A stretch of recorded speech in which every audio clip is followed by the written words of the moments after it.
अस्सलाम वालेकुम viewers, welcome back to Usma Rizwan kitchen. आज मैं डिफरेंट तरीके से बहुत ही ज़बरदस्त और क्रिस्पी स्नैक्स की रेसिपी शेयर कर रही हूँ। बनाने में बहुत ही आसान है। वीडियो को लाइक लाजमी कीजिएगा।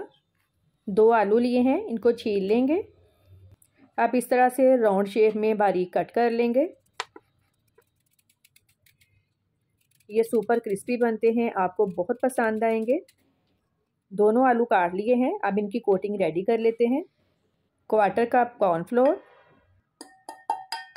मैदा 1/3 कप, नमक 1/2 टी स्पून, कुटी काली मिर्च 1/2 टी स्पून, 1 अंडा। पानी डालकर मिक्सचर रेडी करेंगे।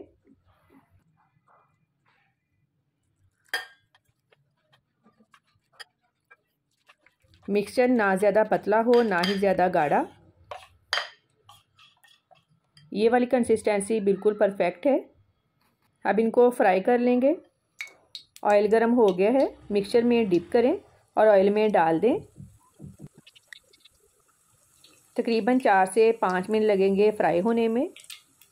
जितने ये देखने में खूबसूरत लग रहे हैं, खाने में कहीं ज़्यादा टेस्टी हैं।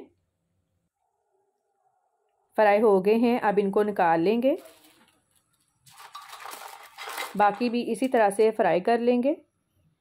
बहुत ही क्रिस्पी पोटैटो स्नैक्स रेडी हैं। फीडबैक लाजमी दें कि आपको मेरी आज की रेसिपी कैसी लगी। दुआओं में याद रखिएगा। आपके कीमती वक्त का बहुत बहुत शुक्रिया। अल्लाह हाफिज़।